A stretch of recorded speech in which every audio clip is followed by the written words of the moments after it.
Umalingaw-ngaw ang tunog ng tinidor na tumama sa porselana, ang tanging ingay sa malawak at malamig na dining room. Nakaupo si Alana Reyes, o Lana sa kanyang mga kaibigan, kung mayroon pa siyang tunay na kaibigan, sa dulo ng mahabang mesa. Ang gintong chandelier sa itaas ay nagbibigay ng matinding liwanag, ngunit hindi nito natabunan ang anino ng kalungkutan na bumabalot sa kanya. Mula sa bintana, tanaw niya ang kumikinang na syudad ng Manila, isang dagat ng ilaw na parang nangungutya sa dilim sa kanyang puso. Ang lahat ng karangyaan sa kanilang mansyon ay parang panakip-butas lang sa kawalan ng init at pagmamahal mula sa pamilya niya. Bumuntong hininga siya. May tumawag sa kanyang cellphone, ang pangalan ng ama niyang si Don Ricardo Reyes ang lumabas sa screen. Sumikip ang kanyang dibdib. Bihira itong tumawag para kumustahin siya, madalas ay tungkol lang sa negosyo o sa kanyang mga kapalpakan. Lana, malamig na bati ni Don Ricardo, ang boses niya ay parang yelo na tumatago sa telepono. May bagong misyon ka. Ito na ang pagkakataon mo para patunayan ang sarili mo. Kinabukasan, isang formal na pagpupulong ang naganap sa opisina ng kanyang ama.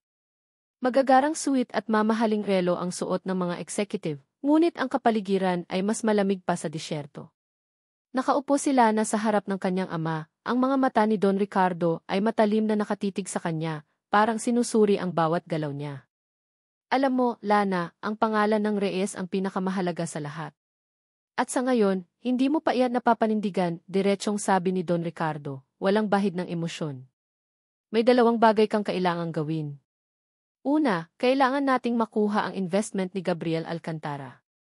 Siya ang pinakamayamang investor ngayon at kung hindi mo iyan magawa, malaking kahihiyan sa ating pamilya. Ramdam ni Lana ang bigat ng mga salita ng ama. Hindi ito ang unang beses na sinabi sa kanya na siya ay isang kahihiyan. Bata pa lang siya, puro na lang sa paghahambing at pagpapahiya ang narinig niya. Ikalawa, patuloy ni Don Ricardo, may bulong-bulungan tungkol sa katiwalian sa Customer Service Department. Kailangan mong imbestigahan yan. Walang pwedeng masira sa reputasyon ng Veridian Group. Magpapanggap ka bilang ordinaryong empleyado. Walang makakaalam kung sino ka. Kung mabuking ka, problema mo na iyon. Napasinghap si Lana. Magpapanggap. Sa customer service. Ito ang pinakamababang posisyon sa isang malaking korporasyon na gaya ng Veridian Group. Para sa isang Reyes, ito ay isang insulto. Ngunit nakita niya ang pagkakataon. Ito na ang huling pagkakataon niya para patunayan na karapat-dapat siya sa pangalan ng kanyang ama. Makalipas ang ilang araw, tahimik na inihanda ni Lana ang kanyang bagong pagkakakilanlan. Pinutol niya ang kanyang mahabang buhok at pinili ang mga simpleng damit na malayo sa kanyang mga mamahaling designer pieces. Nagrenta siya ng maliit na apartment malapit sa opisina, malayo sa kanyang mansyon. Nag-ensayo siyang magsalita at kumilos tulad ng isang ordinaryong tao. Iniiwan ang kanyang privileged past sa likod niya. Alana Santos, bulong niya sa salamin, isang bagong pangalan, isang bagong simula. Bago pa man siya tuluyang lumubog sa kanyang bagong papel, may isang importanteng event ang dinaluhan niya, kasama ang kanyang ama, isang high-profile business gala kung saan ipapakilala si Gabriel Alcantara. Pumasok si Lana sa ballroom na napuno ng mga kilalang personalidad, ang kanyang puso ay naghahalo ang kaba at pag-asa. Suot niya ang isang eleganteng dark blue gown, ngunit pakiramdam niya ay invisible siya. Nang ipakilala si Gabriel Alcantara, nagtayuan ang lahat. Mayroon siyang presensya na nagpapatahimik sa buong silid. Matangkad, may matatalim na tingin, at isang aura ng kapangyarihan na mas matindi pa kaysa sa kanyang ama. Nagtama ang kanilang mga mata. Sa loob ng ilang sandali, tila nawala ang lahat ng ingay.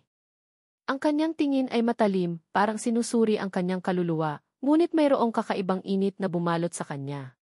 Hindi ito ang malamig na tingin na nakasanayan niya mula sa kanyang ama. Pagkatapos ng kaganapan, hindi na niya inisip ang tungkol kay Gabriel. Ang kanyang isip ay nakatuon na sa kanyang misyon. Kinabukasan, sa isang maaliwalas na umaga, pumasok si Lana sa gusali ng Veridian Group. Pero hindi na sa executive floor. Diretso siya sa ikalawang palapag, sa abalang Customer Service Department. Ingay ng telepono, malakas na boses ng mga tao, at tunog ng keyboard ang sumalubong sa kanya. Iba ito sa tahimik na corporate world na nakasanayan niya. Lumapit siya sa mesa ng team leader, isang babaeng may matalim na mukha at mahabang buhok na nakapusod. Si Brenda Bebang Cruz. Ngumiti si Lana, ngunit binigyan lang siya nito ng isang malamig na tingin. Ikaw yung bago, di ba? Alana Santos, tanong ni Bebang, ang kanyang boses ay may bahid ng paghamak. Huwag kang mag-akalang madali ang trabaho dito. Kung hindi mo kayang makipagsabayan, umalis ka na. Marami pang naghihintay na pumalit. Inabot ni Bebang ang isang AC card, may nakasulat na Alana Santos, Customer Service Representative. Sinalubong ni Lana ang tingin ni Bebang, ang kanyang puso ay kumalabog. Nagliliyab ang kanyang mga mata sa paghaharap, isang halo ng takot at determinasyon. Ramdam niya ang init na unti-unting kumalat sa kanyang pisngi. Ang lahat ng kinulimlim na pangarap ay biglang nagkaroon ng kulay. Kinuha niya ang ang kanyang daliri ay mariing dumampi sa plastik. Isang butil ng pawis ang tumulo sa kanyang palad. Alam niyang ito ang huling barahan niya. Isinabit niya ang sa kanyang liig at tumungo sa kanyang itinalagang cubicle, isang maliit at lumang espasyo sa gitna ng daan-daang iba pa. Puno ng kalat, parang salamin ng kaguluhan sa kanyang isipan. Umupo siya sa silya at tiningnan ang lumang monitor. Nakita niya ang kanyang refleksyon, isang babaeng nagpapanggap, nagtatago sa ilalim ng ibang pangalan. Ngunit sa ilalim ng lahat ng iyon, naroon pa rin si Lana Reyes, ang babaeng kailangang patunayan ang kanyang halaga. Napabuntong hininga siya, bago sumilay ang isang ngiti sa kanyang labi. Isang ngiti ng paglaban. Ito ang pagkakataon ko. Hindi ako susuko, Don Ricardo. Hindi ako susuko, bulong niya sa sarili. Ito ang simula ng paglaban para sa akin. Hindi ako mabibigo. Kinabukasan, maaga pa lang ay nasa opisina na si Lana, o ngayon ay si Alana Santos. Iba ang pakiramdam ng pagsakay sa bus at jeep kumpara sa kanyang mamahaling sasakyan. Ang amoy ng kape at usapan ng mga tao sa public transport ay bago sa kanyang ilong. Pagdating niya sa opisina, nakita niya agad ang kaibahan ng TS department sa executive floor. Ang mga cubicle ay masikip, ang mga upuan ay luma, at ang ingay ay nakakabingi, pinaghalong tunog ng telepono, keyboard, at boses ng mga nagrereklamo. Umupo siya sa kanyang cubicle, nararamdaman ang matalim na tingin ni Bebang Cruz mula sa malayo. Ilang minuto pa lang, bumagsak na ang unang tawag sa kanya. Isang matandang babae na galit dahil hindi na-process ang refund niya. Nagtaas ng kilay si Lana, hindi niya akalain na ganito kahirap ang trabaho. Sinubukan niyang sundin ang script, pero ang mga reklamo ng customer ay walang tigil. Ma'am, pasensya na po, mahinahon niyang sabi, ngunit hindi nakinig ang kausap. Nagmistulang walang kwenta ang lahat ng training niya sa business etiquette. Dito, ang kailangan ay pasensya at bilis. Bandang hapon, nakita ni Lana ang isang eksena na nagpakulo ng kanyang dugo. Lumapit si Bebang sa isang matandang lalaking empleyado, si Mang Bert, na abala sa pag-ayos ng kanyang headset. Mang Bert, bakit ganyan ang scorecard mo kahapon? Matalim na tanong ni Bebang, na nakataas ang kilay. Ang baba ng satisfaction rating mo. Alam mo namang kota yan, di ba? Napakunot ang noo ni Mang Bert. Pero Ma'am Bebang, sinunod ko po ang protocol. Siguro po ay may problema sa sistema. Humalakhak si Bebang. Sistema? O ikaw ang problema, Mang Bert? Hindi ka na bumabata. Kung hindi mo kayang makipagsabayan, sabihin mo lang. Maraming kabataan ang gustong pumalit sa pwesto mo. Pagkatapos, hinila ni Bebang si Mang Bert sa isang sulok at nakita ni Lana na may inabot si Mang Bert na maliit na sobre kay Bebang. Nagbulungan sila at maya-maya ay umalis si Bebang, nakangiti. Napailing si Lana. Maliwanag na ito ang key protection para hindi mawala ang trabaho ni Mang Bert. Ito ang unang beses na nakita niya ang ganitong klaseng katiwalian sa tunay na buhay.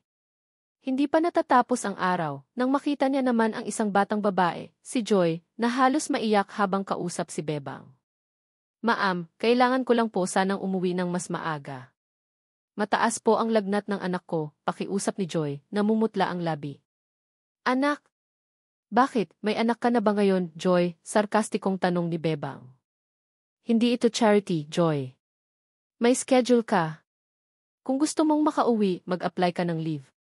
Kung wala kang leave, mag-absent ka. Pero alam mo kung anong mangyayari sa absent, di ba? Napasimangot si Joy, halos maiyak na. Sinubukan ni Lana na lapitan siya, ngunit nag-alinlangan siya. Hindi niya pwedeng i-booking ang sarili niya sa simula pa lang. Ngunit ang kanyang puso ay kumirot sa nakita. Ito ang mga taong kailangan niyang tulungan. Sa gabi, habang nagtatype ng kanyang mga observation sa kanyang laptop, nakita ni Lana ang sarili niyang napapabuntong hininga. Hindi lang ito tungkol sa mga maling scorecard. Ito ay tungkol sa kawalan ng paggalang at pagkatao. Nagsimula siyang magdokumenta ng lahat, oras ng tawag, mga pangalan ng nagrereklamo, mga sagot ni Bebang, at maging ang mga nakita niyang pera. Ang bawat detalye ay mahalaga. Kinabukasan, habang naglalakad si Lana sa sementadong sementeryo ng Veridian Group, papunta sa elevator, nagulantang siya nang biglang bumukas ang pinto ng elevator sa harapan niya. Nakatayo sa loob si Gabriel Alcantara. Nakatingin ito sa kanya, ang kanyang mga mata ay parang laser na tumatago sa kanya. Napalunok si Lana, ramdam niya ang bilis ng pintig ng kanyang puso. Magandang umaga, kalmado nitong bati, walang bahid ng pagkilala sa kanya bilang Lana Reyes. Tinitigan lang siya nito na para bang tinitignan ang isang ordinaryong empleyado. Ngumiti siya, ngunit ang ngiti ay hindi umabot sa kanyang mga mata. Mukhang maaga kang nagtatrabaho. Opo, sir, nautal na sagot ni Lana, hindi sigurado kung paano dapat kumilos. Hindi niya inaasahan na makikita niya ito rito, lalo na sa kanyang bagong anyo. Magandang gawi yan, sabi ni Gabriel, tumango. Hindi siya nito tinanong kung anong ginagawa niya sa customer service floor. Pero ang mga mata nito ay nanatili sa kanya, tila sinusuri ang kanyang bawat galaw. Nang sumara ang pinto ng elevator at umakyat si Gabriel, napakapit si Lana sa kanyang dibdib. Hindi niya maintindihan ang pakiramdam niya. Paghanga? Kaba? O takot na makilala siya? Nagpatuloy ang kanyang araw sa tsih. Hinihingal si Lana, pagod na pagod sa trabaho. Ang kanyang mga kamay ay sumasakit mula sa walang humpay na pagtatype, at ang kanyang mga mata ay nanunuyo mula sa pagtitig sa monitor. Hindi niya akalain na ganito kahirap ang buhay ng isang ordinaryong empleyado. Habang pauwi, napadaan siya sa isang maliit na karinderya at nakita niya si Mang Bert at Joy na kumakain. Huminto siya sandali, iniisip kung paano sila lalapitan. Gabi na nang makauwi si Lana sa kanyang maliit na apartment. Nagpapakulo siya ng tubig para sa kape nang marinig niya ang usapan sa labas. Mula sa bukas na bintana, narinig niya ang boses ni Bebang. Nakikipag-usap ito sa telepono, at ang pangalan ni Tony Ramos ang paulit-ulit na binabanggit. Tony, kailangan nating linisin ang lahat ng track. Lalo na yang sa records ng third quarter. May bulong-bulungan ng internal audit, sabi ni Bebang. Kailangan nating siguraduhin na walang makikitang kakaiba. Gusto mo bang malaman ni Don Ricardo ang lahat ng ginagawa natin? Napahinto si Lana, hawak ang tasa ng kape. Lumapit siya sa bintana, sinisikap na marinig ng mas malinaw. Ano ng sikreto ang tinatago nila? Bulong niya sa sarili, ang kanyang puso ay kumakabog ng malakas. Ang pakiramdam ng pagkabigla at galit ay unti-unting lumalaganap sa kanyang sistema. May mas malaki pa itong pinaplano. Kailangan niyang malaman. Ang usapan ni Bebang at Tony Ramos tungkol sa paglilinis ng records ay umalinggaw-ngao sa isip ni Lana. Hindi na lang ito tungkol sa maliliit na katiwalian. May mas malalim, mas malaking bagay na pinoprotektahan sila. Kinabukasan, masigasig si Lana sa pagmamasid. Bawat galaw ni Bebang, bawat pag-type ni Tony sa computer, ay binibigyan niya ng pansin. Isang hapon, nakita ni Lana si Joy na nahihirapan sa isang luma at makulit na computer. Ang mga mata ni Joy ay halos lumabas na sa pagkapagod. Hindi na nakatiis si Lana. Nilapitan niya ang cubicle ni Joy. May problema ba, Joy? Tanong niya, sinisikap na gawing natural ang kanyang boses. Nagulat si Joy.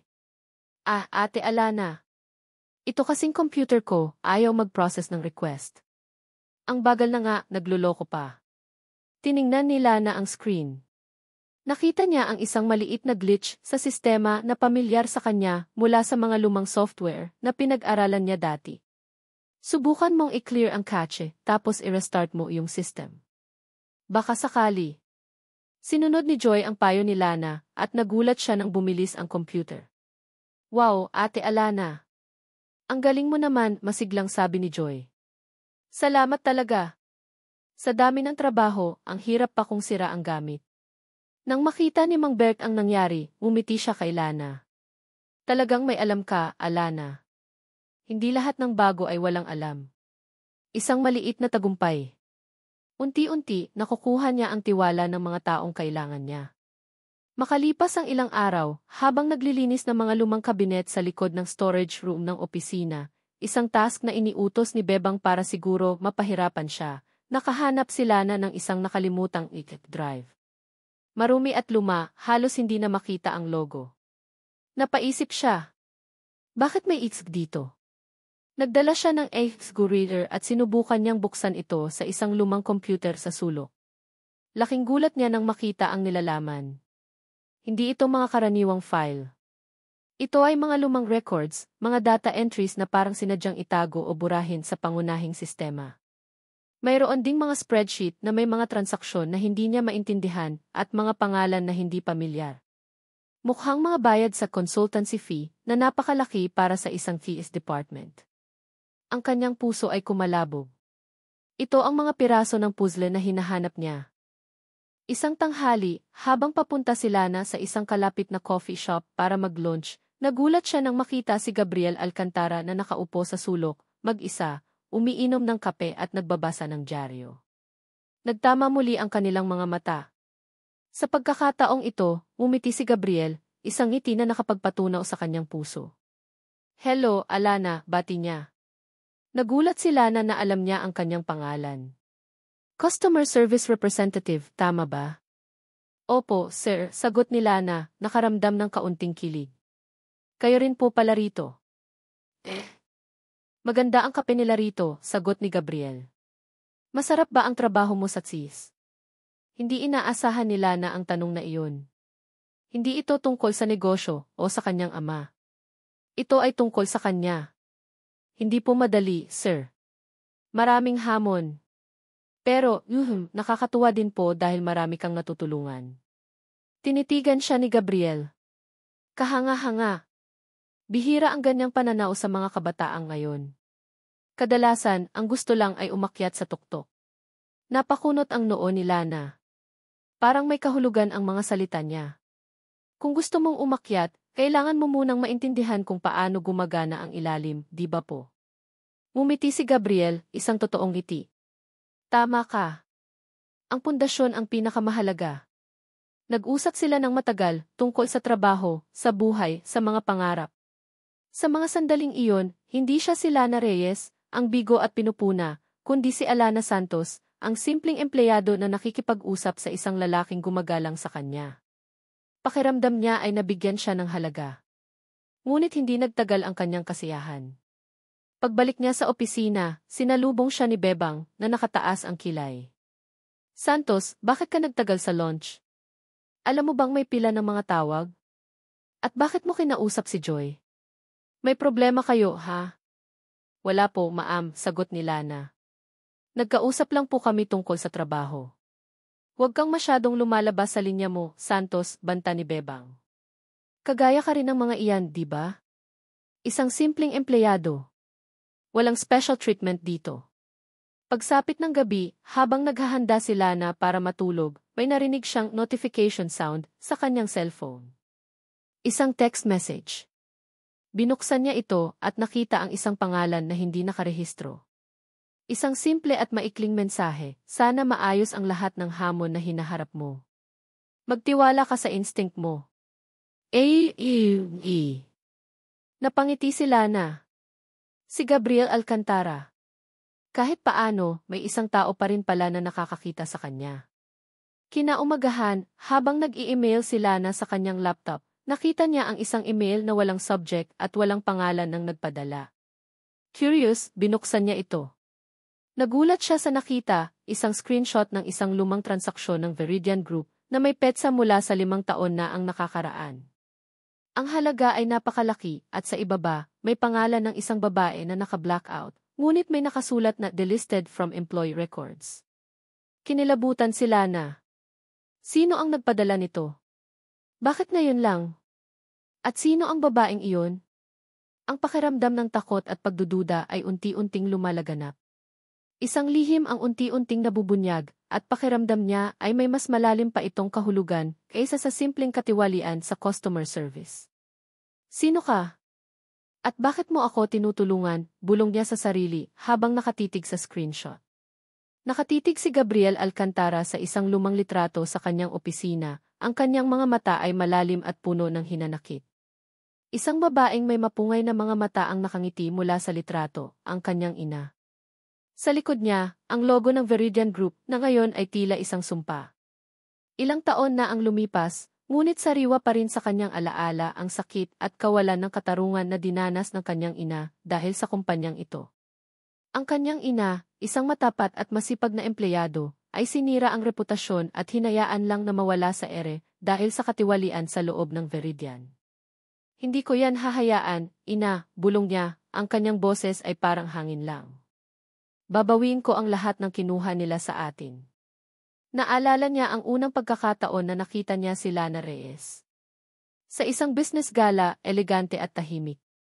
Agad niyang nakita ang pagkabagabag sa mga mata nito, ang parehong kalungkutan na nakikita niya sa kanyang ina noon. Sa isang iglap, nakilala niya ito, ang anak ni Don Ricardo Reyes. Ang anak ng lalaking, sa kanyang paniniwala, ay may kinalaman sa pagkasira ng buhay ng kanyang ina. Mula noon, nagsimula ang kanyang plano. Hindi lang siya basta investor, siya ay isang mangangaso na naghahanap ng katarungan. Isang linggo matapos ang gala, nagkaroon sila ng opisyal na pagpupulong ni Don Ricardo Reyes sa kanyang executive office. Ang silid ay napuno ng mga mamahaling kasangkapan, ngunit ang hangin ay mabigat sa tensyon.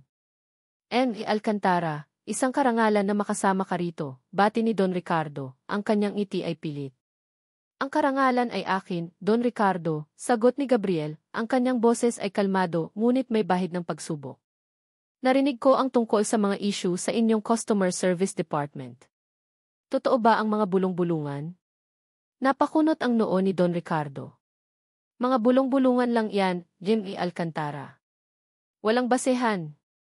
Mayroon kaming internal investigation na ginagawa. Ang anak ko mismo ang namamahala doon. Ang anak mo, tanong ni Gabriel na tila nagulat.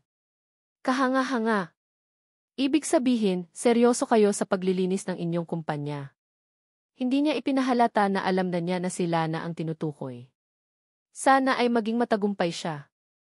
Ang integrity ng isang kumpanya ay mahalaga para sa mga investor.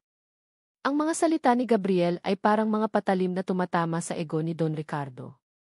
Alam niya na sinusubukan siya ni Gabriel. Ngunit hindi niya ipinahalata.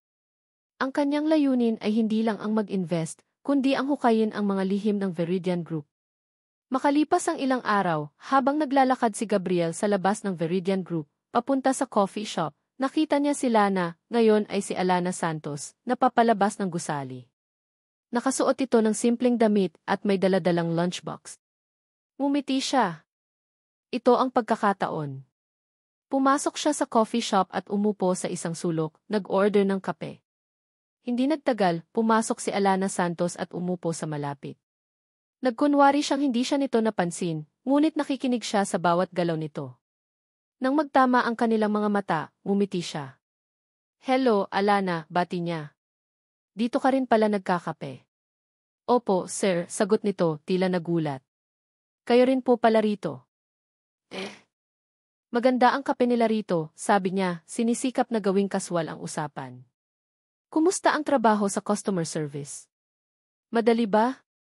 Hindi po madali, sir, sagot ni Lana, ang kanyang boses ay may bahid ng pagod. Maraming hamon. Pero, nakakatuwa din po dahil marami kang natutulungan. Tinitigan siya ni Gabriel, sinusuri ang kanyang mga mata. Nakita niya ang sinseridad. Kahanga-hanga. Bihira ang ganyang pananaw sa mga kabataan ngayon. Kadalasan, ang gusto lang ay umakyat sa tuktok. Kung gusto mong umakyat, kailangan mo munang maintindihan kung paano gumagana ang ilalim, di ba po? Matapang na sagot ni Lana. Ngumiti si Gabriel. Tama ka. Ang pundasyon ang pinakamahalaga. Ang mga tao sa ilalim ang nagpapatakbo ng lahat.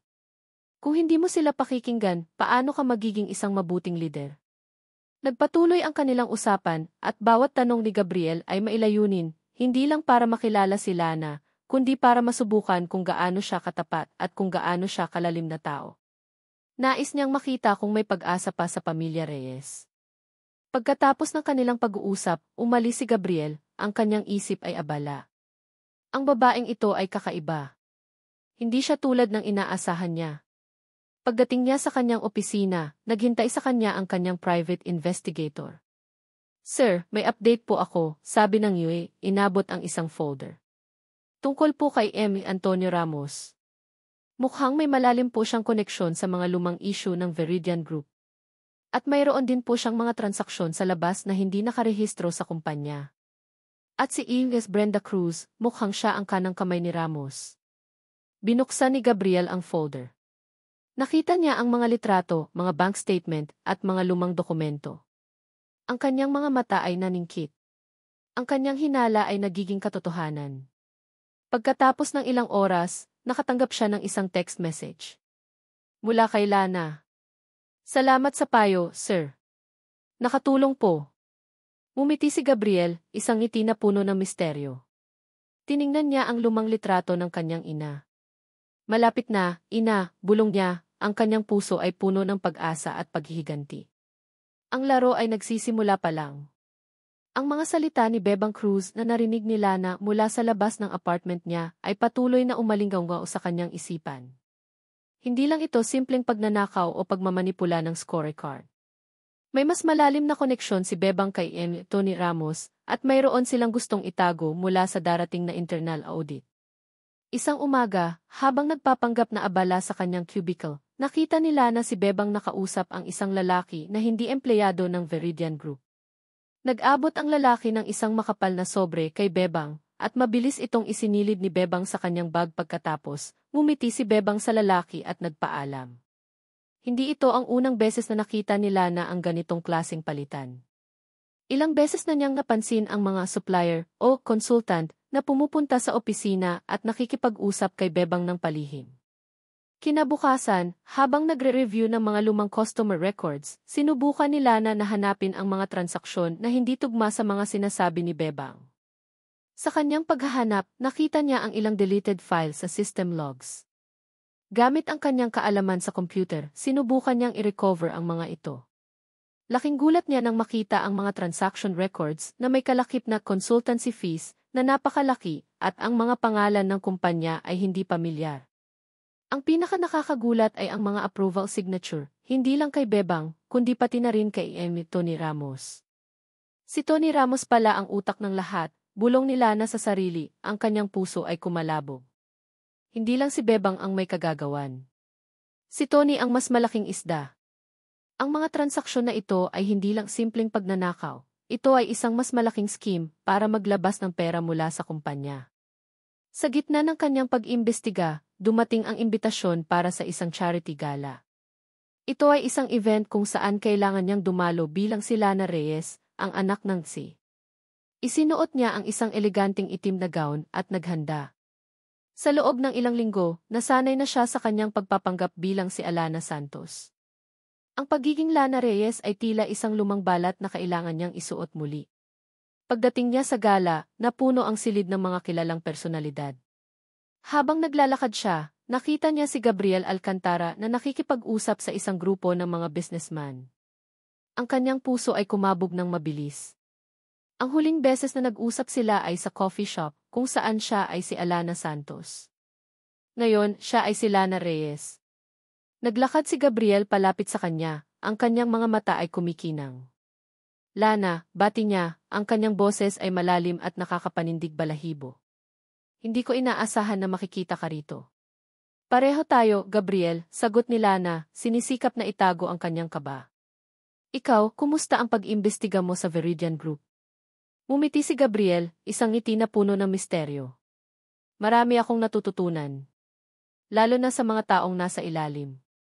Sila ang tunay na nagpapatakbo ng kumpanya. Tinitigan niya si Lana, at sa kanyang mga mata, nakita ni Lana ang isang bagay na hindi niya maintindihan, paghanga, pagdududa, at isang kakaibang init. Kakaiba ka, Lana. Hindi ka tulad ng inaasahan ko. Nagpatuloy ang kanilang pag-uusap at sa bawat salita, mas lalong lumalim ang koneksyon sa pagitan nila. Nagkwentuhan sila tungkol sa kanilang mga pangarap, sa kanilang mga takot, at sa kanilang mga karanasan. Sa mga sandaling iyon, nakalimutan nila na ang kanyang misyon, ang kanyang ama, at ang lahat ng problema sa Veridian Group. Pakiramdam niya ay may isang tao na nakakaintindi sa kanya, isang tao na nakikita ang tunay na siya. Ngunit ang kilig ay napalitan ng kaba nang biglang tumawag si Don Ricardo Reyes. Lana, kumusta ang usapan niyo ni Gabriel? Kailangan nating makuha ang investment niya. Huwag kang papalya. Ramdam ni Lana ang bigat ng pressure. Ang kanyang relasyon kay Gabriel ay hindi lang tungkol sa personal na damdamin, ito ay tungkol din sa negosyo, sa kanyang kinabukasan sa kumpanya. Kinabukasan, pagbalik ni Lana sa Customer Service Department, sinalubong siya ng isang matalim na tingin mula kay Bebang. Santos, may problema ka ba sa trabaho mo? Matalim na tanong ni Bebang, na nakataas ang kilay. Bakit may mga reklamo na hindi mo na-resolve kahapon? O baka naman masyado kang abala sa pagiging special? Nagulat si Lana. Sinisikap niyang maging maingat, ngunit mukhang may nakakita sa kanya. Wala po, ma'am. Na-overload lang po siguro ang sistema. Huwag kang magdahilan, Santos, sabi ni Bebang, lumapit sa kanya at bumulong. Alam ko ang ginagawa mo.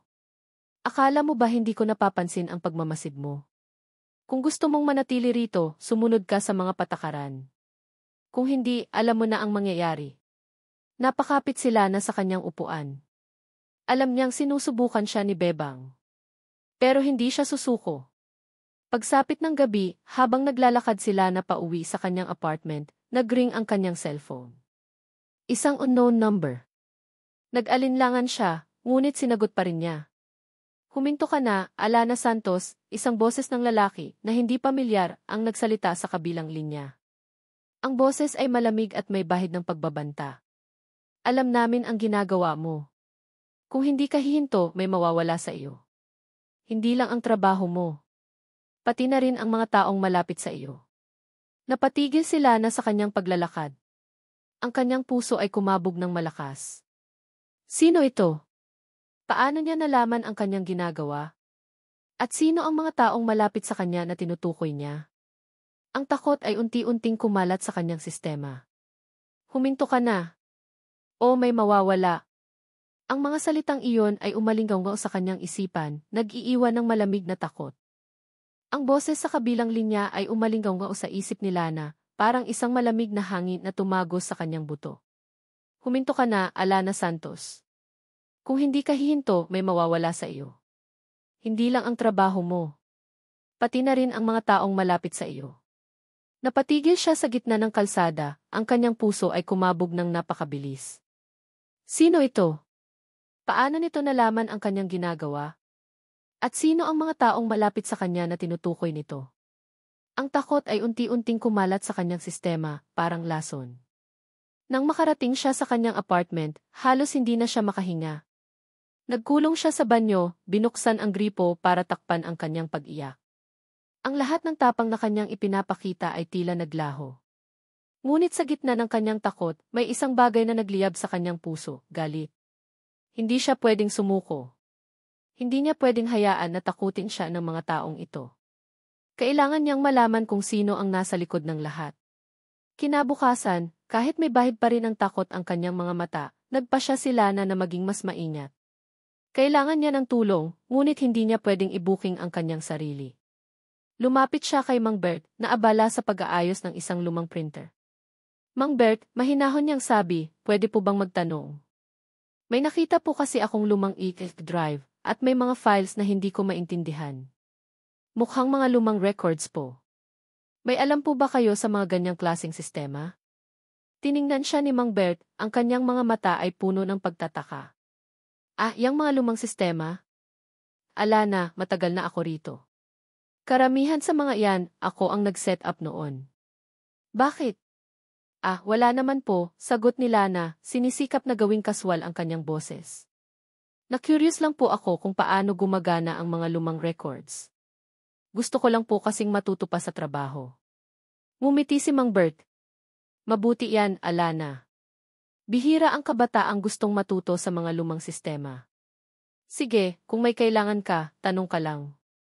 Pagkatapos, lumapit sila na kay Joy, na abala sa pagtatype. Joy, may alam ka ba sa pag-retrieve ng mga deleted files? May mga personal files kasi akong accidentally na-delete at kailangan kong ma-recover. Ay, Ate Alana, medyo mahirap po yan kung matagal na, sagot ni Joy, pero pwede nating subukan. Mayroon akong software na pwedeng gamitin. Kung gusto mo, tulungan kita mamaya. Sa tulong ni Mang Bert, naintindihan nila na ang mga kaganapan sa lumang sistema ng Veridian Group, kung saan madaling manipulahin ang mga records. Mula naman kay Joy, natutunan niya kung paano i-access ang mga hidden files at i-retrieve ang mga deleted data. Ang bawat impormasyon ay mahalaga at unti-unti nabubuo ang malaking larawan sa kanyang isipan. Ngunit habang abala sila na sa kanyang pag-imbestiga, mas lalong naging agresibo si Bebang at Tony. Isang umaga, inutusan ni Bebang si Lana na i-handle ang isang high-profile client na kilala sa pagiging mahirap kausap. Sinadya ni Bebang na bigyan si Lana ng maling impormasyon tungkol sa client, umaasa na magkakamali siya. Santos, ito ang account ni M. Tan. Kailangan mo siyang tawagan at i-resolve ang complaint niya. Ayaw niyang kausap ang iba, ikaw lang, matalim na sabi ni Bebang, may ngiti sa labi. Sinunod ni Lana ang utos, ngunit nang kausapin niya si M. Tan, nagulat siya sa mga reklamo nito. Iba sa impormasyong ibinigay ni Bebang. Naisip niya agad na gulo ito. Habang nahihirapan si Lana sa pagharap kay M. Tan, biglang nagring ang kanyang cellphone. Isang text message mula sa unknown number. M. Tan's real issue is about the delayed delivery of his last order, not the product quality. Check the logistics report from last month. Nagulat si Lana. Sino ito? Agad niyang chinek ang logistics report at nakita niya ang impormasyon na kailangan niya. Nagawa niyang i-resolve ang reklamo ni M. Tan na labis na ikinagulat ni Bebang. Alam ni Lana na si Gabriel ang nagpadala ng text message. Ang kanyang puso ay kumabog ng malakas. Bakit siya tinutulungan ni Gabriel? Ano ang tunay na motibo niya? Kinabukasan, habang naghahanap si Lana ng mga lumang dokumento sa isang kabinet na sinabi ni Mang Bert na may posibleng lumang report, nakita niya ang isang nakalimutang folder. Sa loob nito, mayroong mga lumang employee records. Habang binubuklat niya ang mga ito, nakita niya ang isang lumang e-photo. Isang babaeng may mapungay na mga mata, na may logo ng Veridian Group sa likod. Ang mukha ay pamilyar. Ito ang babaeng nasa litrato ni Gabriel. Napakapit sila na sa litrato, ang kanyang puso ay kumabog ng napakabilis. Ano ang koneksyon ng babaeng ito kay Gabriel? At bakit nasa lumang employee record siya ng Veridian Group? Ang kanyang isip ay nagtatrabaho ng mabilis, sinusubukang iugnay ang mga piraso ng puzzle.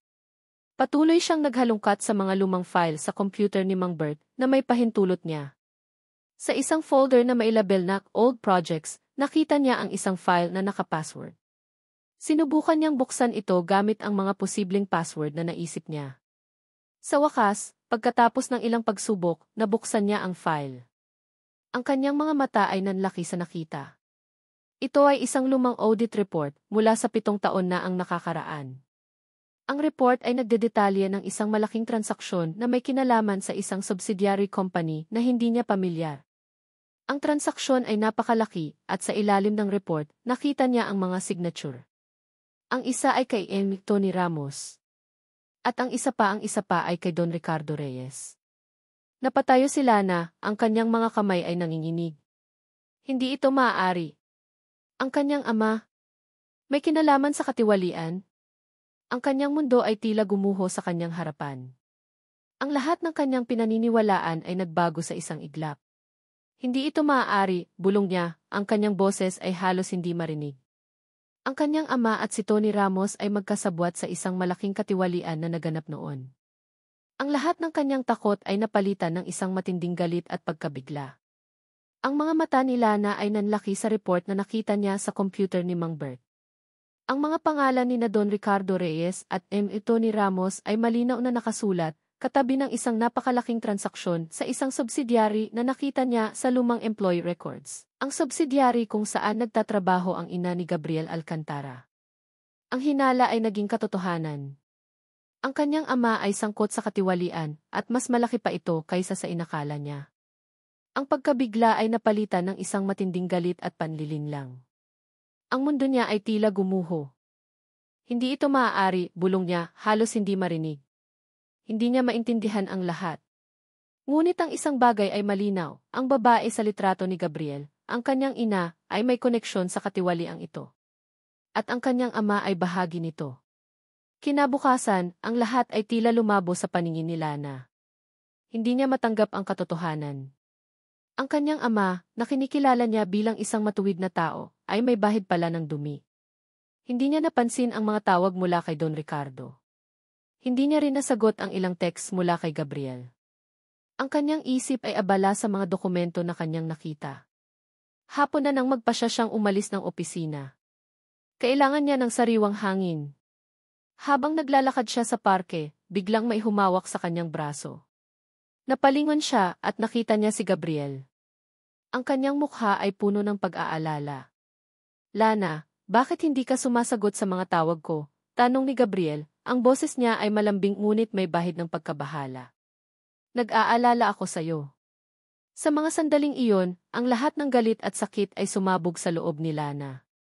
Iniabot niya ang litrato ng ina ni Gabriel na nahanap niya. Kaya pala, matalim niyang sabi, ang kanyang boses ay nanginginig sa galit. Kaya pala ganyan ka-interesado sa akin, sa Veridian Group. Kilala mo ang nanay ko, hindi ba? Kilala mo ang tatay ko. Alam mo ang lahat. Nagsinungaling ka sa akin. Nagulat si Gabriel sa reaksyon ni Lana. Napatulala siya nang makita ang litrato ng kanyang ina. Walang pagtatanggi. Ang kanyang mga mata ay nanliit sa sakit. Lana, pakinggan mo ako, pakiusap ni Gabriel, hinawakan ang kanyang kamay. Ngunit inilayo ni Lana ang kanyang kamay. Pakinggan? Ano pa ang dapat kong pakinggan? Lahat ng sinabi mo sa akin, lahat ng pagpapanggap mo, lahat ay kasinungalingan. Ginagamit mo lang ako para sa sarili mong agenda, hindi ba? Para sa paghihiganti mo. Pinilit ni Gabriel na kalmahin siya. Lana, tama ka. Alam ko na ikaw ang anak ni Don Ricardo simula pa noon. At may plano ako para sa Veridian Group. Ang ina ko, sinira nila ang buhay niya. Gusto kong ipagtanggol ang memorya niya. Gusto kong makuha ang katarungan na hindi niya nakuha. Pero ang nararamdaman ko para sa iyo, totoo yon. Hindi yon bahagi ng plano. Humalakhak si Lana, puno ng pait. Totoo. Paano mo nasabi na totoo yan, Gabriel?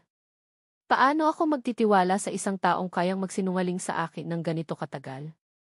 Ang lahat ng pinaniniwalaan ko, ang lahat ng koneksyon na naramdaman ko sa iyo lahat ay peke. Dumukot si Gabriel sa kanyang bulsa at naglabas ng isang maliit na video drive.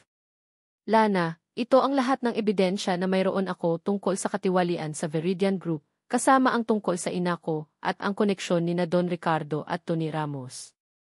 Nakuha ko ang mga ito sa loob ng ilang taon. Hindi ko ito ibibigay sa iyo kung hindi totoo ang nararamdaman ko. Ngunit huli na ang lahat. Ang sakit na naramdaman ni Lana ay mas matindi pa sa galit. Pakiramdam niya ay biniyak ang kanyang puso. Ang tanging taong akala niya ay nakakaintindi sa kanya, ang taong unti-unti niyang binibigyan ng tiwala, ay naging bahagi pala ng isang mas malaking panlilinlang. Hindi ko kailangan ang tulong mo, Gabriel, malamig niyang sabi, tumalikod.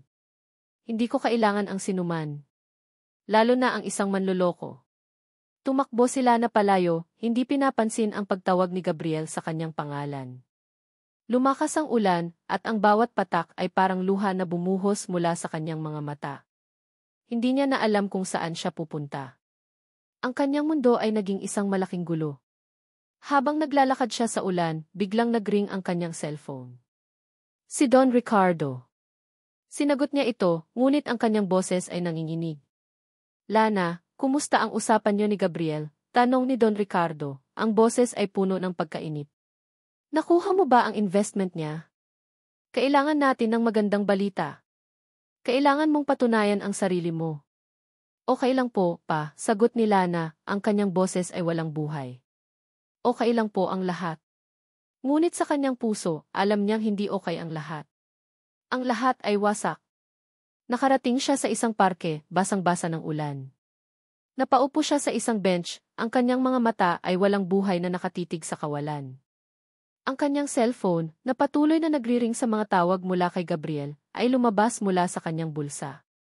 Kinuha niya ito at sa isang iglap ng galit at desperasyon, ibinato niya ito sa lupa. Nagkalat ang mga piraso ng telepono. Wala na akong pinagkakatiwalaan, sigaw ni Lana, ang kanyang boses ay nalulunod sa tunog ng ulan. Wala na. Ang kanyang pag-asa, ang kanyang tiwala, ang kanyang pagmamahal, lahat ay durog na durog. 2 araw na ang lumipas mula nang sumabog ang katotohanan. 2 araw na si Lana ay nakakulong sa kanyang apartment, ang mga kortina ay sarado, at ang mundo sa labas ay tila nawala na sa kanya. Ang kanyang cellphone, na basag at nakakalat sa sahig, ay simbolo ng kanyang durog na puso. Hindi niya sinasagot ang mga tawag ni Don Ricardo Reyes, at lalong hindi niya sinasagot ang mga paulit-ulit na tawag mula kay Gabriel Alcantara. Ang kanyang isip ay puno ng mga tanong at sakit. Paano nangyari ito? Bakit siya niloko? At bakit ang kanyang ama ay sangkot sa lahat ng ito? Ang kanyang katawan ay nanghihina at ang kanyang isip ay pagod na pagod. Ang bawat paghinga ay parang isang mabigat na pasanin. Ang kanyang mga mata ay namamaga mula sa walang tigil na pag-iyak. Ang lahat ng kanyang pangarap, ang kanyang pag-asa na sa wakas ay makakakuha siya ng pagkilala mula sa kanyang ama, ay tila naglaho na parang bula. Ang pagmamahal na unti-unti niyang naramdaman para kay Gabriel ay naging isang matinding sugat sa kanyang kaluluwa. Samantala, sa opisina ng Veridian Group, abala sina Tony Ramos at Bebang Cruz sa kanilang mga plano. Narinig nila na ang mga bulong-bulungan sa kanyang apartment na malapit sa opisina. Ang mga boses nila ay puno ng kasamaan. Ngayon na ang pagkakataon natin, Tony, sabi ni Bebang, ang kanyang boses ay puno ng pananabik. Sila na, wala na iyan. Hindi na iyan makakabangon. Tayo na ang maghahari sa customer service. Hindi lang sa customer service, Bebang, sagot ni Tony, ang kanyang boses ay malamig at puno ng ambisyon. Mas malaki ang plano ko. Ang Veridian Group magiging akin. At si Don Ricardo, magbabayad siya sa lahat ng ginawa niya sa akin at sa pamilya ko. Narinig nila na ang mga salitang iyon at kahit nadurog ang kanyang puso, may isang bahagi ng kanyang sarili na nagliyab sa galit. Hindi niya pwedeng hayaan na mangyari ito. Ngunit paano? Wala na siyang lakas. Kinabukasan, isang malaking gulo ang nangyari sa Customer Service Department. Isang system-wide outage ang naganap na nagdulot ng malaking pagkaantala sa mga tawag at reklamo ng customer. Ang lahat ng empleyado ay nagkakagulo at ang mga telepono ay walang tigil sa pagring. Mabilis na dumating si Tony Ramos at Bebang Cruz. Sino ang may gawa nito? Sigaw ni Tony, ang kanyang mukha ay galit na galit. Sino ang huling gumamit ng main server? Agad na itinuro ni Bebang si Lana na wala sa opisina. Si Alana Santos po, sir. Siya po ang huling gumamit ng main server para sa kanyang investigasyon daw. Sigurado po ako na siya ang may kagagawa nito. Kahit wala si Lana, agad siyang sinisi. Ang kanyang pangalan ay umalinggaw sa buong department, puno ng galit at pagkadismaya. Alam ni Lana na sinadya ito ni Tony at Bebang para tuluyan siyang masira. Hindi nagtagal, tumawag si Don Ricardo Reyes. Ang kanyang boses ay puno ng galit at pagkadismaya. Lana, ano itong naririnig ko? May malaking gulo sa Customer Service Department at ikaw ang sinisisi. Ano ang ginagawa mo? Akala ko ba ayusin mo ang lahat? Hindi mo ba kayang gawin ang simpleng trabaho? Pa, hindi po ako ang may kagagawa niyan, pakiusap ni Lana, ang kanyang boses ay nanginginig. May nagplano po niyan para sirain ako. Wala akong pakialam sa mga dahilan mo, Lana, sigaw ni Don Ricardo. Ang kailangan ko ay resulta. Kung hindi mo kayang gawin ang trabaho mo, tatalikuran kita. Wala kang makukuha sa akin. Tandaan mo iyan. Napakapit si Lana sa kanyang dibdib. Ang mga salita ng kanyang ama ay mas masakit pa sa anumang pisikal na sakit. Ang pagbabanta na tatalikuran siya ng kanyang ama ay nagdulot ng matinding takot at kawalan ng pag-asa. Pakiramdam niya ay nag-iisa siya sa mundo. Ilang oras pa, may kumatok sa kanyang pinto. Si Mang Bert at Joy. Ang kanilang mga mukha ay puno ng pag-aalala. Ate Alana, kumusta ka na? Tanong ni Joy, ang kanyang mga mata ay puno ng awa. Narinig namin ang nangyari. Huwag kang mag-alala, alam namin na hindi ikaw ang may kagagawan niyan. Alana, dagdag ni Mang Bert. Alam namin na may ginagawa sila sa iyo. Pero huwag kang susuko. Nandito kami para sa iyo. Ngunit si Lana ay masyadong nalulunod sa kanyang sariling sakit. Hindi niya maintindihan ang mga salita nila. Ang kanyang isip ay puno ng galit kay Gabriel, sa kanyang ama at sa kanyang sarili. Paano niya haharapin ang lahat ng ito? Wala na siyang lakas. Pagsapit ng gabi, habang nakahiga si Lana sa kanyang kama, ang kanyang mga mata ay walang buhay na nakatitig sa kisam. Biglang nagring ang kanyang laptop. Isang email. Mula sa T. Veridian Group AS Department. Binuksan niya ito at ang kanyang puso ay kumabog ng napakabilis. Ang subject, Urgent Meeting Regarding Customer Service Incident. Ang email ay nag-uutos sa kanya na magbigay ng detalyadong paliwanag tungkol sa insidente sa CS Department at isang desisyon ang gagawin tungkol sa kanyang kinabukasan sa kumpanya. Sa ilalim ng email, may isa pang notification. Isang balita mula sa isang news website, Veridian Group to hold emergency press conference tomorrow, major announcement expected. Napakapit si Lana sa kanyang laptop. Hindi niya alam ang tungkol sa press conference. Ano ang ibig sabihin nito? Ito ba ang huling pagtatangka ni Tony at Bebang para sirain siya? O may mas malaki pa silang plano? Ang kanyang mga mata ay nanlaki sa takot. Tapos na ang lahat, bulong niya, ang kanyang boses ay puno ng desperasyon. Ang kanyang mundo ay gumuho na. Nakatitig si Gabriel Alcantara sa screen ng kanyang laptop. Paulit-ulit niyang pinapanood ang balita tungkol sa malaking gulo sa Customer Service Department ng Veridian Group at ang mga akusasyon kay Alana Santos. Ang kanyang puso ay kumikirot. Alam niyang ito ang gawa ni Tony Ramos at Bebang Cruz. Ngunit ang mas masakit ay ang pagkaalam niyang dahil ito sa kanya. Dahil sa plano niya na humukay sa nakaraan ng Veridian, nadamay si Lana.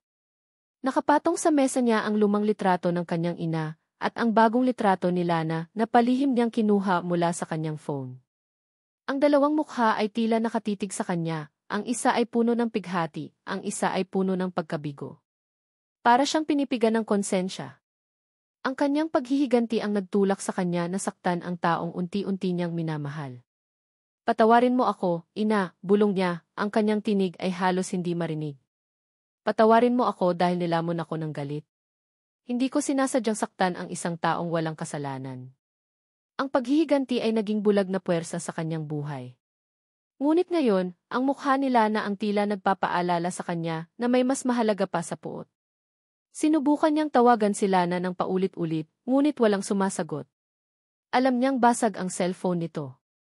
Nagpadala siya ng mga text messages, ngunit walang tugon. Ang pakiramdam ng kawalan ng magawa ay kumakain sa kanya. Hindi siya pwedeng hayaan na sirain ni Tony at Bebang si Lana. Hindi siya pwedeng maging bahagi ng pagkasira ng isa pang inosenteng tao. Mabilis siyang nagdesisyon. Tinawagan niya ang kanyang pinagkakatiwalaang abogado. N.A. de la Cruz, kailangan ko ang lahat ng dokumento na mayroon tayo tungkol sa kaso ng aking ina at ang mga koneksyon nito sa Veridian Group at kay Tony Ramos. Pati na rin ang lahat ng ebidensya ng katiwalian sa loob ng kumpanya. Ihanda ang mga ito. Kailangan kong ilabas ang lahat. Ngayon na, sir, tanong ng abogado, tila nagulat sa pagmamadali. Ngayon na, matatag na sagot ni Gabriel. Walang dapat na matago pa. Pagkatapos, gumawa si Gabriel ng isang diskarteng paraan. Kinuha niya ang isang USB drive na naglalaman ng lahat ng kanyang nakalap na ebidensya, mga bank statements, mga kontrata, mga audio recordings, at mga kopya ng lumang audit report na nagpapakita ng partisipasyon ni Tony Ramos at maging ni Don Ricardo Reyes sa lumang iskema. Kasama rito ang detalyadong kwento ng pagbagsak ng kanyang ina. Naglagay siya ng isang maliit na sobre sa loob, at sa isang maliit na sulat kamay, isinulat niya, Lana, sana ay mapatawad mo ako. Ang lahat ng kailangan mo ay nasa loob nito. Gamitin mo ito para sa katotohanan. Hindi niya ito direktang inihatid kay Lana dahil alam niyang hindi siya nito kakausapin. Sa halip, nagpa siyang ilagay ito sa mailbox ng apartment ni Lana o kaya ay ipapadala sa isang courier na hindi makikilala. Alam niyang kailangan niya itong matanggap. Kinabukasan, nag-set si Gabriel ng isang meeting kay Don Ricardo. Sa pagkakataong ito, hindi na bilang isang potensyal na investor, kundi bilang isang kalaban. Nagharap sila sa pribadong silid, walang ibang tao. Don Ricardo, bati ni Gabriel, ang kanyang boses ay malamig at puno ng pagbabanta. Alam kong may press conference kayong gaganapin. Alam ko rin kung ano ang sasabihin doon. Alam ko ang lahat ng nangyari sa aking ina. At alam ko ang koneksyon mo kay Tony Ramos. Namutla si Don Ricardo. Ano ang pinagsasabi mo, Jimmy Alcantara? Wala akong alam sa mga sinasabi mo. Huwag kang magkunwari, Don Ricardo, sabi ni Gabriel, inilapag ang isang folder sa mesa. Naglalaman ito ng mga kopya ng mga dokumentong nakuha niya. Mayroon akong lahat ng ebidensya. Kung hindi ka kikilos para patigilin si Tony Ramos at linisin ang pangalan ng iyong kumpanya, ilalabas ko ang lahat ng ito sa publiko. Hindi lang ang tungkol kay Tony, kundi pati na rin ang tungkol sa mga issue sa nakaraan, kabilang ang tungkol sa ina ko. Siguraduhin kong wala kang matitira. Tinitigan ni Don Ricardo ang folder, ang kanyang mukha ay puno ng takot. Hindi siya makapagsalita. Umalis si Gabriel sa opisina ni Don Ricardo, ang kanyang puso ay may bahid pa rin ng kirot. Ngunit ngayon may pag-asa. May isang bagay siyang nagawa para tulungan si Lana. Ang laban ay hindi pa tapos. Nanginginig ang mga kamay ni Lana habang binubuksan niya ang sobre na naglalaman ng ATP drive at ang sulat ni Gabriel Alcantara. Ang kanyang puso ay kumalabog ng malakas, isang halo ng takot at pag-asa. Sa loob ng 2 araw, nalunod siya sa dilim ng pagkabigo at pagtataksil. Ngunit ang sobre na ito ay tila isang maliit na sinag ng liwanag. Binuksan niya ang USB sa kanyang laptop. Ang mga file ay naglalaman ng lahat, mga bank statements, mga kontrata, mga audio recordings, at ang lumang audit report na may mga pirma ni na Don Ricardo Reyes at Tony Ramos. Ang pinakamasakit ay ang detalyadong kwento ng pagbagsak ng ina ni Gabriel, kung paano siya sinira ng katiwalian sa Veridian Group. Ang bawat salita, bawat numero, bawat patak ng tinta sa mga dokumento ay nagpapakita ng isang malaking panlilinlang. Ang kanyang ama, ang taong kinikilala niya, ay may bahid pala ng dumi. At si Tony Ramos, ang taong akala niya ay simpleng sakim lang, ay may mas malalim na motibo, paghihiganti. Ang sakit ng pagtataksil ni Gabriel ay nanatili pa rin sa kanyang puso, ngunit sa pagbabasa niya ng mga ebidensya, unti-unti niyang naintindihan. Ang kanyang layunin ay hindi lang para saktan siya, kundi para ilabas ang katotohanan. Ang kanyang galit ay napalitan ng isang matinding determinasyon. Hindi na ito tungkol sa kanyang sarili o sa kanyang ama. Ito ay tungkol sa katarungan. Hindi ko hahayaan na manalo sila, bulong niya, ang kanyang mga mata ay naningkit. Ang kanyang boses ay matatag, walang bahid ng pagdududa. Kinabukasan, maaga pa lang ay nasa opisina na si Lana, hindi bilang si Alana Santos na takot, kundi bilang si Lana Reyes na may misyon. Nilapitan niya si Mang Bert at Joy, na abala sa kanilang mga cubicle. Mang Bert, Joy, mahinahon niyang sabi, ngunit may otoridad sa kanyang boses. Kailangan ko ang tulong niyo. Alam kong may alam kayo sa mga nangyayari rito. At alam kong mayroon kayong mga ebidensya na hindi niyo mailabas.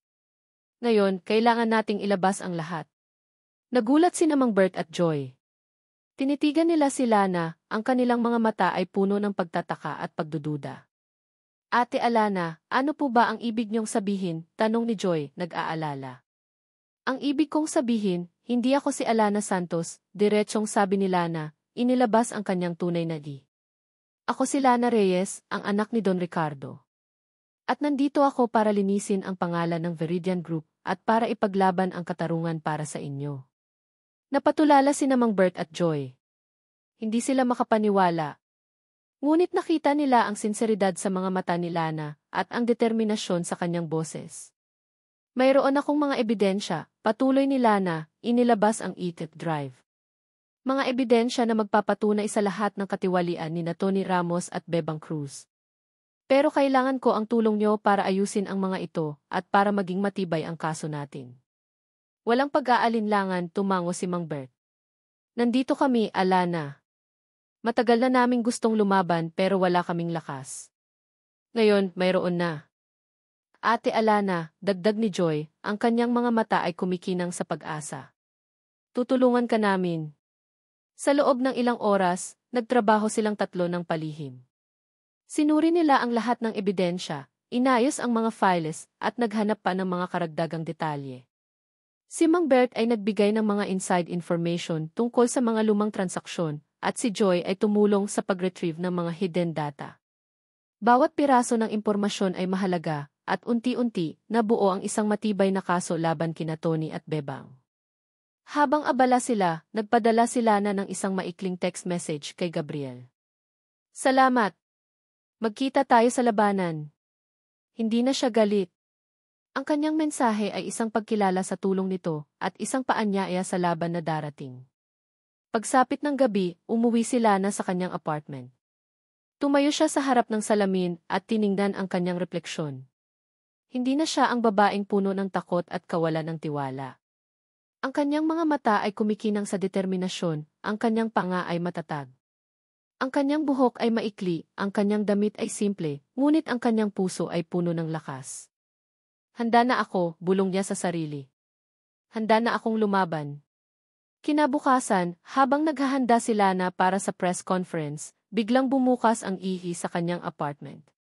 Ang balita ay nag-ulat tungkol sa Veridian Group.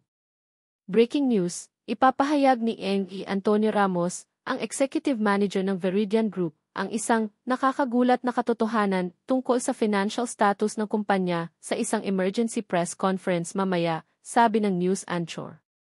Ito ay inaasahang magdudulot ng malaking pagbabago sa liderato ng Veridian Group. Napakapit sila sa kanyang dibdib. Si Tony Ramos. Alam niyang ito ang huling pagtatangka nito para sirain ang kanyang ama at ang kumpanya. Ngunit hindi niya hahayaan. Ang kanyang mga mata ay naningkit, puno ng matinding determinasyon. Hindi ka magtatagumpay, Tony, bulong niya, ang kanyang boses ay puno ng pagbabanta. Hindi ngayon. Hindi kailanman. Ang malaking ballroom ng isang 5-star hotel sa Makati ay puno ng mga mamamahayag, kamera, at ilaw. Ang bawat sulok ay may nagbubulungan, naghihintay sa nakakagulat na katotohanan na ipapahayag ni Tony Ramos. Nakaupo sa harap ng entablado si Don Ricardo Reyes, ang kanyang mukha ay maputla, ang kanyang mga mata ay puno ng pag-aalala at kaba. Sa tabi niya, nakangiti si Tony Ramos, ang kanyang mga mata ay kumikinang sa pagtatagumpay. Ang kapaligiran ay mabigat sa tensyon, parang isang bomba na handa ng sumabog. Magandang umaga sa inyong lahat, panimula ni Tony Ramos, ang kanyang boses ay malakas at puno ng kumpiyansa. Nandito tayo ngayon para ilabas ang katotohanan tungkol sa Veridian Group.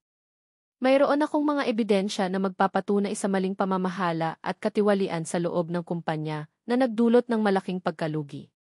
Nagsimula siyang maglabas ng mga dokumento, mga graph, at mga chart na nagpapakita ng pagbaba ng kita at pagtaas ng gastos. Ang mga mamamahayag ay abala sa pagkuha ng litrato at pagtatala. Ngunit bago pa man niya matapos ang kanyang presentasyon, bumukas ang pintuan sa likod ng ballroom. Lahat ay napalingon. Tumambad si Lana Reyes, nakasuot ng simpleng puting blazer at itim na pantalon, ngunit ang kanyang presensya ay tila nagpaliwanag sa buong silid. Hawak niya ang isang makapal na folder at isang e-TV drive. Ang kanyang mga mata ay matatag, puno ng determinasyon at walang bahid ng takot. Sa likod niya, nakatayo sina Mang Bert at Joy, na may dalang mga karagdagang dokumento. Nagulat si Tony Ramos. Lana, anong ginagawa mo rito? Naglakad si Lana patungo sa entablado, ang kanyang bawat hakbang ay matatag at puno ng otoridad. Nandito ako, Dick Ramos, para ilabas ang tunay na katotohanan. Hindi ang mga kasinungalingan na sinisikap mong ipakalat. Nagulat si Don Ricardo sa pagdating ng kanyang anak. Ang kanyang mukha ay puno ng pagtataka at pag-asa. Ako si Lana Reyes, ang anak ng Sihi at ang pinuno ng Internal Investigation sa Customer Service Department, matatag na sabi ni Lana sa mga mamamahayag. At mayroon akong mga ebidensya na magpapatunay sa tunay na katiwalian sa loob ng Veridian Group. Katiwalian na pinamumunuan ni Tony Ramos at ni Brenda Cruz. Nagsimula si Lana sa kanyang presentasyon. Isinaksak niya ang e-TV drive sa projector at lumabas sa screen ang mga detalyadong transaksyon, mga bank statements, at mga audio recordings. Ito ang mga transaksyon na nagpapakita kung paano nilabas ang pera mula sa kumpanya sa pamamagitan ng mga peking consultancy fees, paliwanag ni Lana, ang kanyang boses ay malinaw at matatag.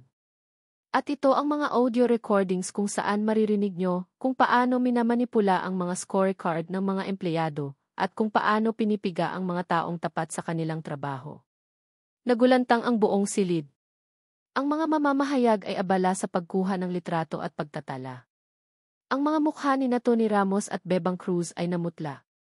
Kasinungalingan yan, sigaw ni Bebang, tumayo mula sa kanyang upuan. Gawa-gawa lang yan ni Alana Santos.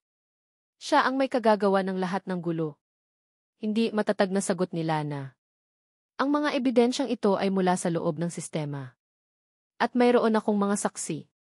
Lumapit sina Mang Bert at Joy sa entablado.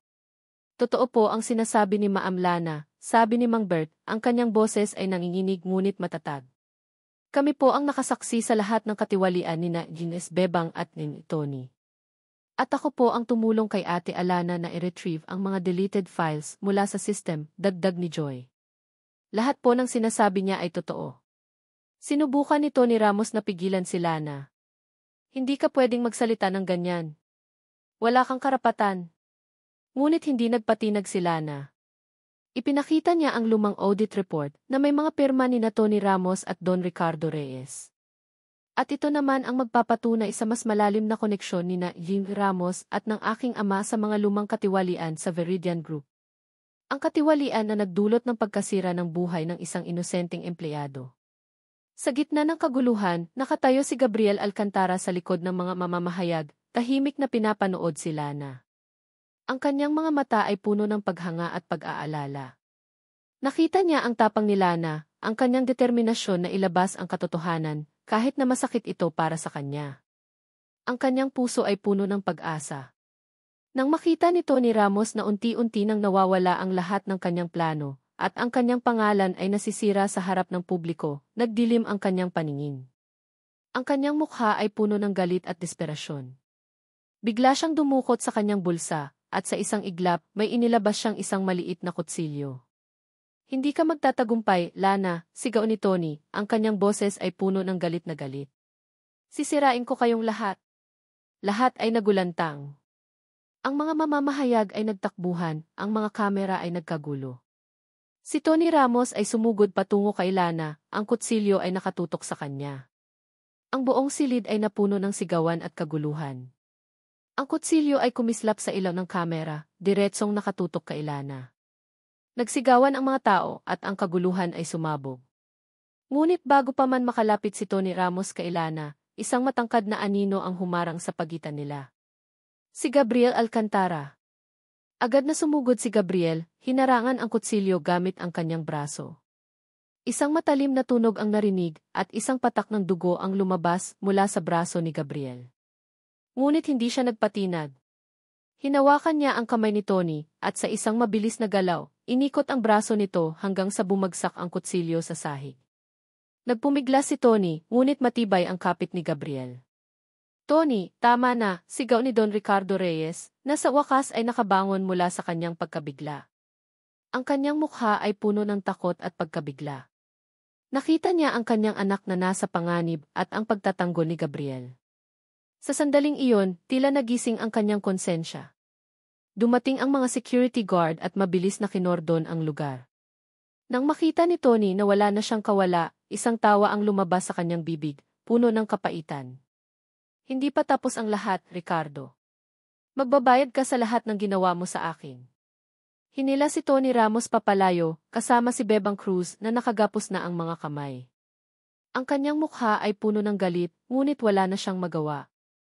Ang katotohanan ay nailabas na.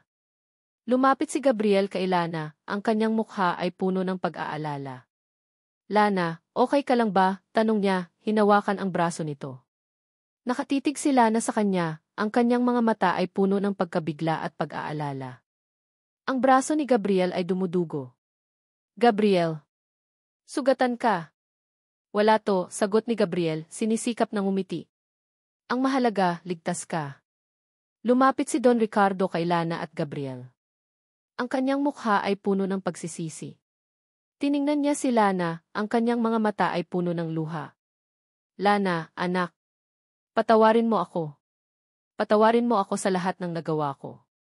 Sa lahat ng sakit na dinanas mo. Tama ka. May pagkukulang ako. Hindi ko dapat hinayaan na mangyari ito. Sa unang pagkakataon, nakita ni Lana ang kanyang ama na nagsasalita ng maisinseridad. Sa unang pagkakataon, naramdaman niya ang pagmamahal mula sa kanyang ama. Dumating ang mga pulis at nagsimula ang investigasyon. Kinumpirma ni Don Ricardo ang lahat ng sinabi ni Lana at nagbigay ng kanyang buong kooperasyon para malinis ang pangalan ng Veridian Group. Sina Tony Ramos at Bebang Cruz ay agad na dinala sa presinto para sa karagdagang investigasyon. Ang hustisya ay unti-unting nagsisimula. Dinala si Lana at Gabriel sa isang pribadong klinik para suriin ang kanilang mga sugat. Si Gabriel ay binigyan ng first aid para sa kanyang braso. Lana ay may ilang galos, ngunit walang malubhang sugat.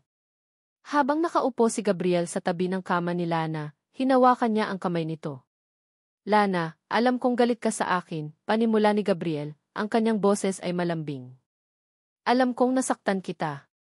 Pero ang pagmamahal ko sa iyo ay totoo. Hindi yon bahagi ng plano.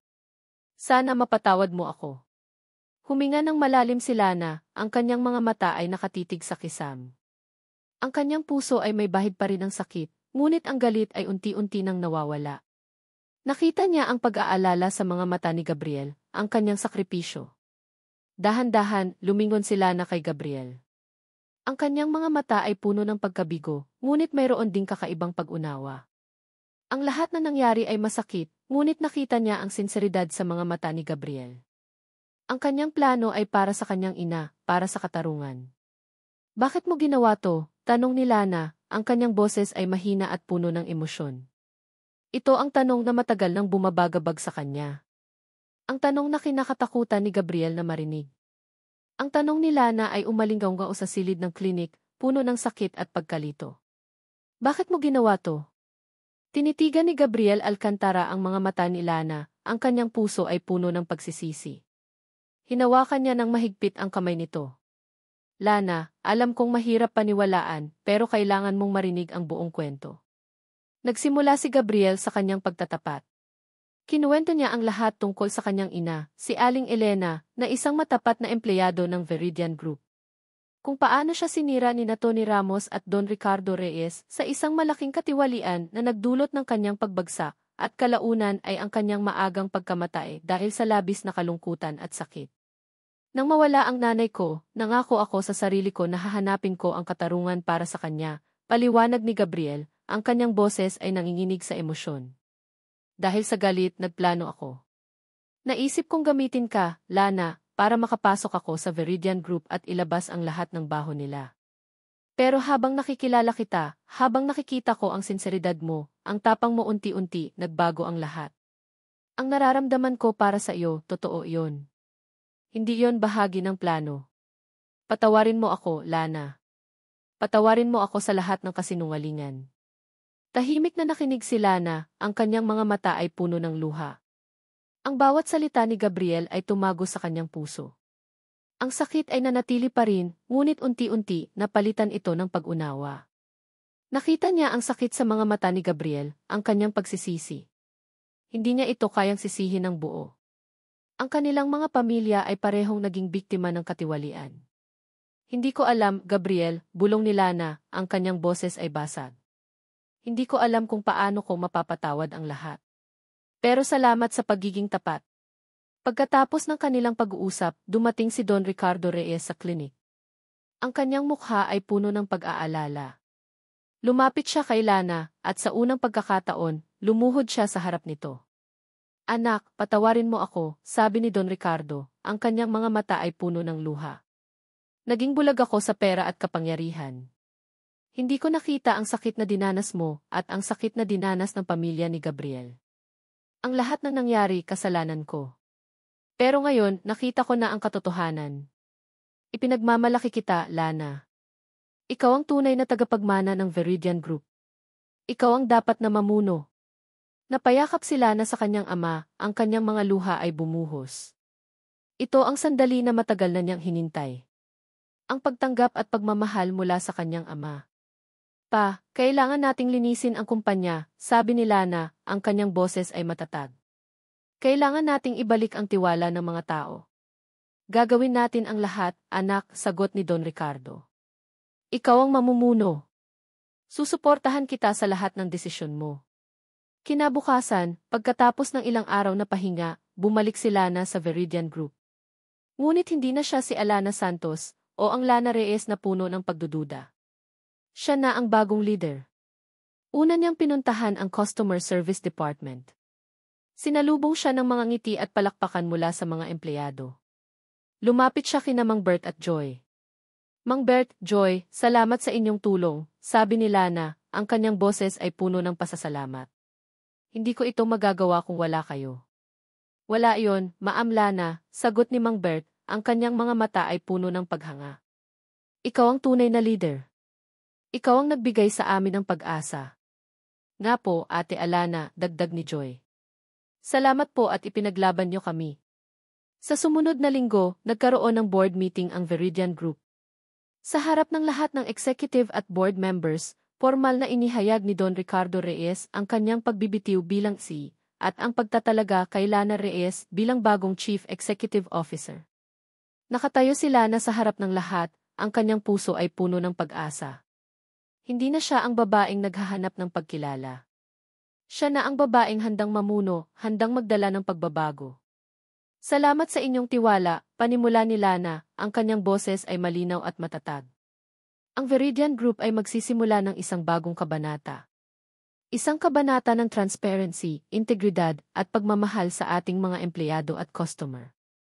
Hindi ko ito magagawa ng mag-isa. Kailangan ko ang tulong nyo.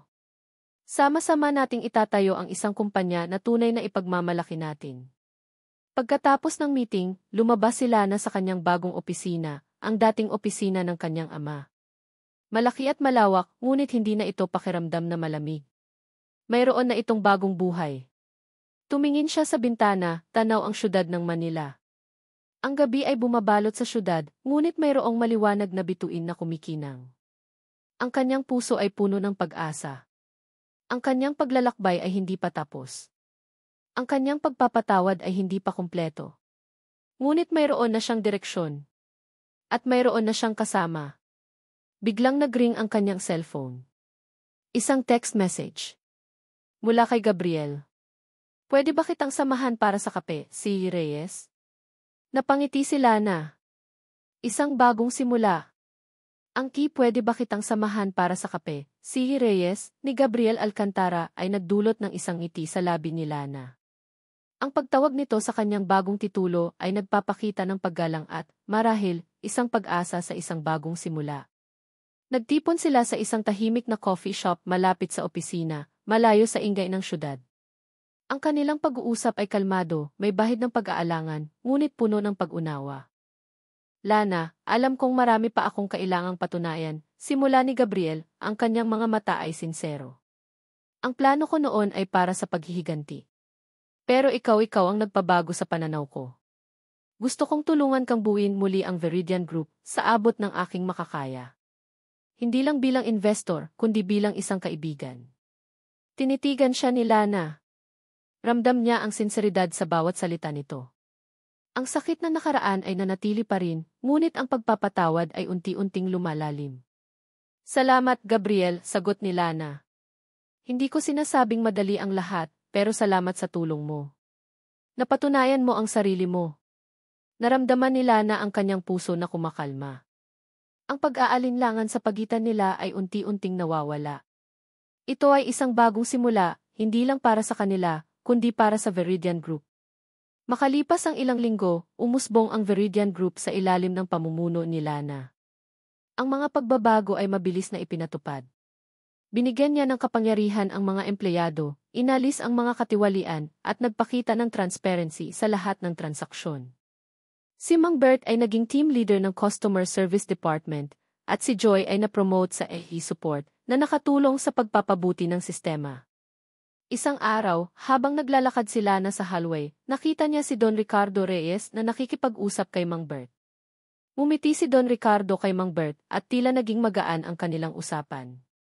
Nagulat si Lana. Ito ang ama na matagal na niyang hinintay.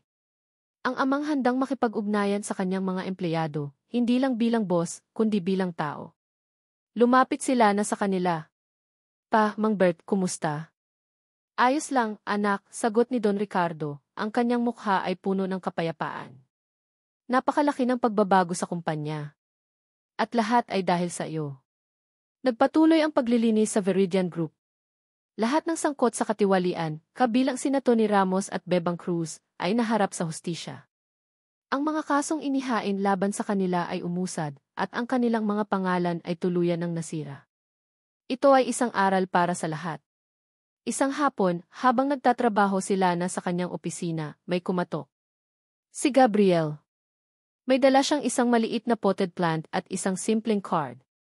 Para sa iyo, sabi ni Gabriel, umiti. Para sa bagong simula. Binuksan ni Lana ang card. Nakasulat doon, sa babaeng nagpakita sa akin ng tunay na lakas at pagpapatawad. Hindi ko alam kung saan tayo pupunta, pero handa akong sumama sa iyo sa bawat hakbang. Gabriel. Napangiti si Lana, ang kanyang puso ay puno ng kagalakan. Salamat, Gabriel, bulong niya. Isang taon ang lumipas. Ang Veridian Group ay bumalik sa tuktok ng industriya, mas malakas at mas tapat kaysa dati. Ang reputasyon nito ay bumalik at ang tiwala ng mga customer ay mas matibay. Si Lana ay naging isang inspirasyon sa lahat. Ang kanyang pamumuno ay nagpakita na ang integridad at pagmamahal sa kapwa ay mas mahalaga kaysa sa pera at kapangyarihan. Isang gabi, habang naglalakad si Lana at Gabriel sa isang parke, ang bituin ay kumikinang sa kalangitan. Magkahawak ang kanilang mga kamay. Ang kanilang relasyon ay unti-unting lumalalim, bawat araw ay may bagong pagtuklas. Ang sugat na nakaraan ay unti-unting gumagaling at ang pagmamahalan ay namumukadkad. Lana, masaya ka ba? Tanong ni Gabriel, ang kanyang boses ay malambing. Tumingala si Lana sa kanya, ang kanyang mga mata ay puno ng pag-ibig. Gabriel. Masaya ako. Hindi lang dahil sa kumpanya, kundi dahil sa lahat ng natutunan ko. At dahil sa iyo. Ngumiti si Gabriel. Masaya ako na naging bahagi ako ng paglalakbay mo. At masaya ako na naging bahagi ka ng paglalakbay ko. Huminto sila sa ilalim ng isang malaking puno, ang mga dahon nito ay sumasayaw sa hangin. Tumingin si Lana sa kalangitan at nakita niya ang isang maliwanag na bituin. Ang lahat ng pagsubok, lahat ng sakit, ay nagdulot ng isang magandang simula. Isang bagong kabanata. Ang kanyang buhay ay isang patunay na kahit gaano kahirap ang sitwasyon, basta't may tapang, determinasyon, at pagmamahal, ang lahat ay posible. At sa kanyang puso, alam niya na ang kanyang kwento ay nagsisimula pa lang. Ang Veridian Group ay nagbago at siya rin.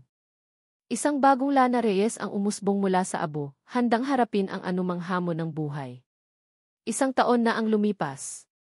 Ang Veridian Group ay hindi lang nakabangon mula sa eskandalo, mas naging matatag at iginagalang pa ito sa ilalim ng pamumuno ni Lana Reyes. Ang kanyang opisina, na dating puno ng lamig at tensyon, ay ngayon ay may bagong buhay, may mga halaman, at ang kanyang mesa ay puno ng mga nakangiting litrato ni Mang Bert at Joy, na ngayon ay parehong nasa mas mataas na posisyon at nagiging instrumento ng pagbabago sa kanilang departamento. Isang hapon, habang nagrerepaso si Lana ng mga quarterly report, biglang nagring ang kanyang telepono. Si Don Ricardo Reyes. Ang dating boses na puno ng lamig at pagiging kritikal ay ngayon ay puno ng pagmamahal at pagsuporta. Anak, kumusta ka na? Hindi ka pa ba uwi? Tanong ni Don Ricardo. Sabay na tayong maghapunan. May inihanda ang personal chef mo. Napangiti si Lana. Ang kanilang relasyon ay malayo na sa dati. Hindi na ito tungkol sa negosyo o sa kanyang mga pagkukulang. Ito ay tungkol sa tunay na pagmamahala ng mag-ama. Malapit na po, pa, sagot ni Lana. Tatapos lang ako rito. Bago pa man siya makauwi, may kumatok sa kanyang opisina. Si Gabriel Alcantara. May dala siyang kape, ang paborito ni Lana. Ang kanyang presensya ay nagdudulot ng init at kapayapaan sa silid. Sa loob ng isang taon, naging katuwang siya ni Lana hindi lang sa negosyo, kundi pati na rin sa buhay.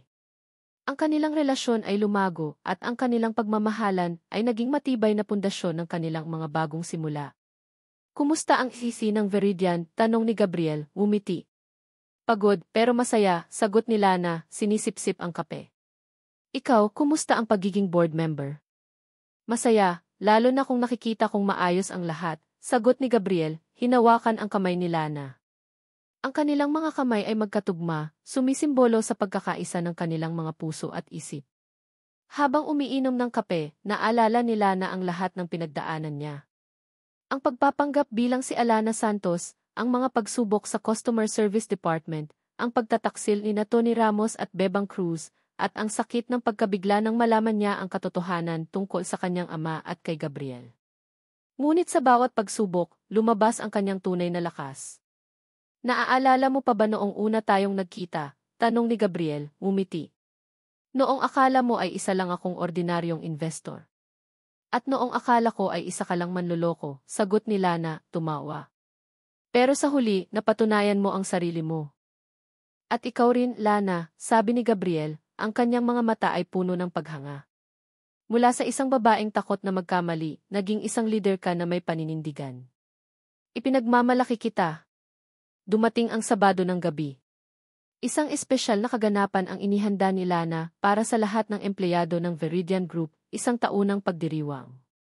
Naging tradisyon na ito sa ilalim ng kanyang pamumuno.